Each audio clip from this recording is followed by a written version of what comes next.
Welcome to Bougie and Boring, the spa business podcast that proves success doesn't have to be stressful. My name is Amanda Louisa. I'm a spa owner and a coach, and around here, bougie means high-end and well-paid. Boring means drama-free and simple. Together, that's how you build a spa that's smooth, profitable, and actually fun to run. Thank you so much for being here. Let's get right to it.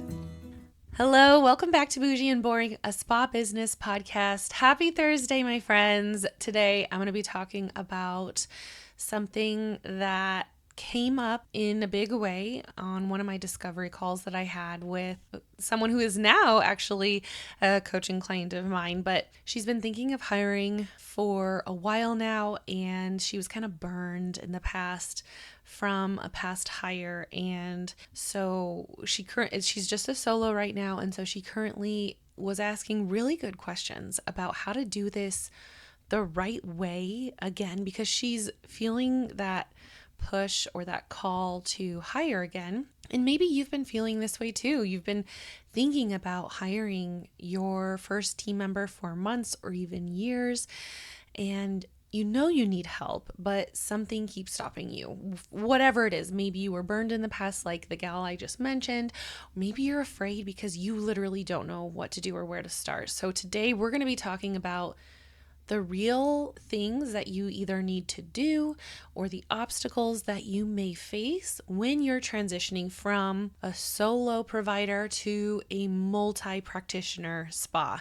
So I'm saying multi-practitioner because sometimes when you have a team, like there are estheticians who have a team, but they are the only esthetician working.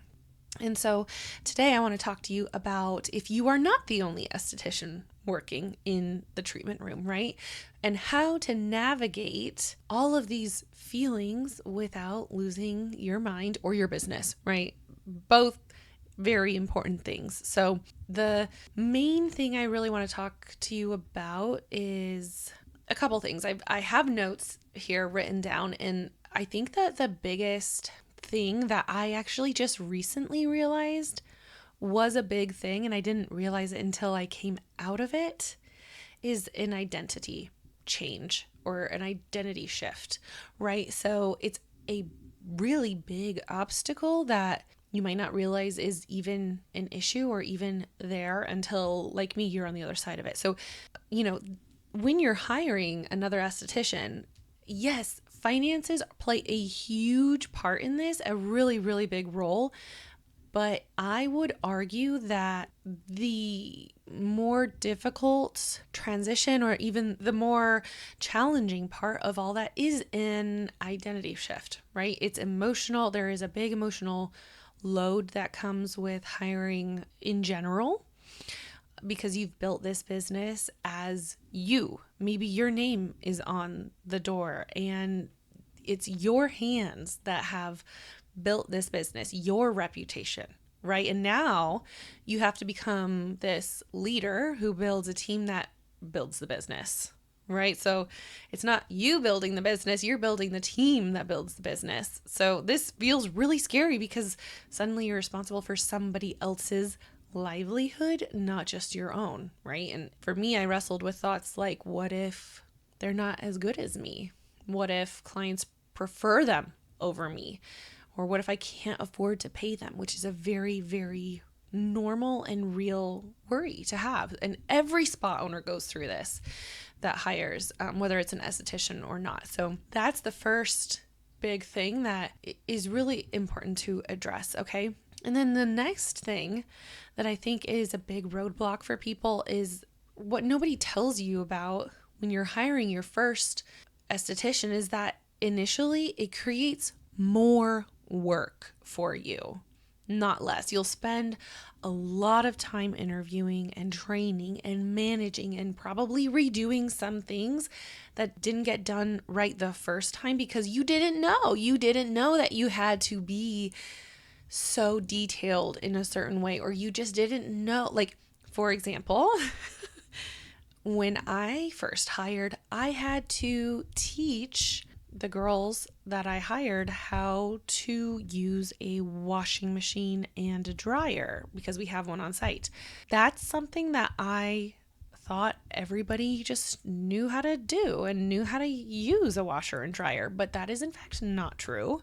And so then when things don't get washed the right way, or, the dryer is not drying things completely because they're not putting it on the right setting, little things like that. And it's like, okay, I have to be more detailed than I ever thought. Things like how to fold the laundry, how to adjust the thermostat. Like for some people, this is their first big kid job. And then there's also on the other side of things, someone who is so fiercely independent, that you don't have to really do anything, but maybe they don't know that they need to ask for help in certain areas. So anyways, for the first 90 days, you can expect to feel busier than ever, especially if this is your first ever esthetician hire. That is normal. You can plan and plan and plan and plan as much as you possibly could. And even I help people to get as prepared as humanly possible for the first hire. And you're still going to be doing extra work because that's just the nature of it. But as the years go on and as time goes on, it's going to get so much easier and even better eventually. When you do hire, no matter who you're hiring, there will be somebody else that can train them. So yes, it's a lot of work up front, but then eventually it begins to stack on top of itself, and then you're able to delegate. And it's fantastic. It's magical and it's wonderful. I totally recommend it. Okay, so let's just talk about the money here for a second. So every 2 weeks, you're going to need to cut a paycheck, right? If you run payroll bi-weekly, whether or not you feel like the money is there, you still have to pay the team. Okay. This is fundamentally different from the solo practice where you would just pay yourself when there's money left over, right? You'll need to shift from income minus expenses equals what I take home to all the revenue, all the expenses, including payroll, equals my pay. So all the revenue minus all the expenses equals my pay. And many owners aren't prepared for how this affects their personal income initially. It was a big, big hurdle that I got over. And part of being able to continue paying yourself well is holding your team accountable and making sure that you're maximizing your team and that they're actually doing the things that you hired them to help you do in your business. And it's, there are so many steps in between there, but making sure that you have enough money saved up before you hire and that you can still pay yourself. Because another thing is that there's like this paradox where in order for you to train this person that you're hiring, you have to pull back on seeing clients so that you can train them. So now the overall money that your business was making starts to go down a little bit. So what's coming in is going down, but what's going out is going up because now you're paying for payroll. And so that's why in my method of how to hire, I have the esthetician paying for themselves by the third day that they work for you. I know that sounds like kind of a big thing, but I have been able to consistently replicate this over and over and over again. So I know that it works. I totally believe in it. But yeah, what nobody tells you is this time paradox where you'll spend all this time in the training and the managing, but just know that it's temporary, right? Know that it's going to come to an end and you don't need to panic or think that you've made a mistake. That is so normal. It is very normal, especially at the very beginning when you are literally doing it all and you can't ask for help of maybe another esthetician that works with you and already knows all the ropes, right? Another thing that comes up that I think can be challenging when you're going from solo to multi-practitioner is that client relationship. It starts to shift, especially because you're going from you're the person seeing everyone, and some clients will absolutely love your new team member. In fact, they will probably prefer them. And that's great. That is so, so good. And then there are going to be people who only want you. Some will even leave. And it's a hard pill to swallow, but it's also inevitable. And it's so normal. You cannot scale if you're the only one delivering services. The client who stays and embraces your team is your ideal client. And the ones who leave were not really strong in that connection to begin with. And, I find that sometimes the ones that don't stick around for these moments are actually the people who were probably thinking of leaving already, and they were just waiting for you to like get sick or go on vacation to kind of just fall off of your schedule. And that's fine. Like, that is so normal. But it's easy for people to take it personal, and it's easy for you to think, oh, like I'm letting this person down if I'm not seeing them anymore. But that's just the farthest from the truth. You're able to actually be better at what you're doing because now you're not doing everything, and you can actually get a little bit of a break and be able to pour into other people in other areas of your business way better. And then I'd say like the last thing that I have experienced or noticed is this scheduling complexity, where the solo scheduling, when it's just you, it's really easy. It's really simple. You're available or you're not, right? But with two providers or three or four, now you're managing coordination, you're avoiding gaps, you're ensuring that there's enough coverage, and you're dealing with the requests like, I want the 2 p.m. slot, but only with you, and so this requires a better booking software, clearer policies, and just things that you didn't need before, right? And that's okay. That's normal. It is what it is. It's part of growing, and it's a growing pain, right? So these obstacles are super solvable, and it's definitely something that now it's become very bougie and very boring in my business, right? Before you hire, document everything, document the process, set financial benchmarks, and mentally prepare for this identity shift. Even if you're going from, okay, I am, I already have 2 estheticians, but now I need a front desk staff, or now I need a marketing team. And it's still the same. Like, now you're going from somebody who has a team of 2 to somebody who has a team of 4, 5, or 6.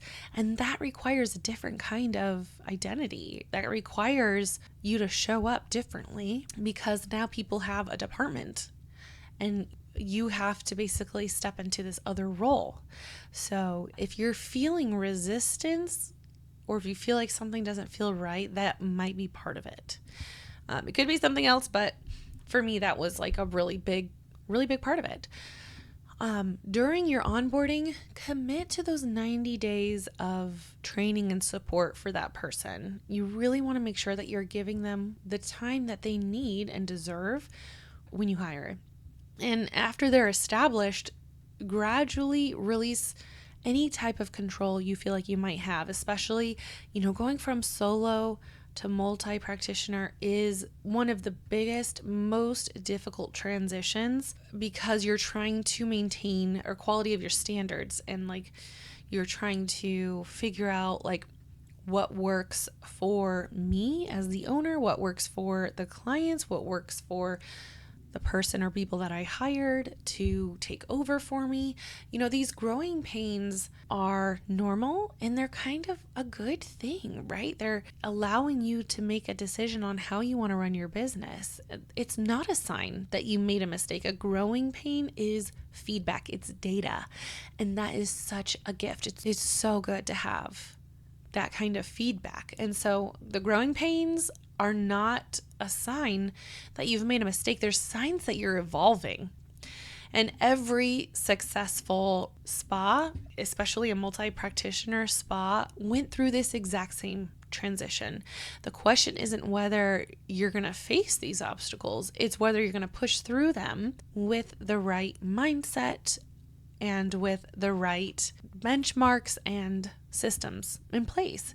So if you're ready to do this and you're like, okay, I have been looking for a sign and maybe this episode popped up for you, this is your sign. I really want to gently challenge you to even just create a job description or start documenting your processes, like things like what you do right when you walk in the door. What playlist do you use when you're doing a facial, when you're doing lashes, or when you're waxing, or for whatever, if you need a different type of playlist, just depending on what it is you're doing. Start writing these things down. They're really simple and really easy. Keep them all in one place so that you know where to look for them. And if you're still unsure, you can grab my How to Know It's Time to Hire worksheet. It'll help you to assess whether you're truly ready for this transition or if there are still some really fundamental pieces that need to be in place before you get started. So I hope that this was helpful for you. Something that I don't know if you knew about this, but if you leave a review on iTunes, I read them all, and in the comment of that review, you can leave any question you want about your business, and I will answer it live here on the podcast.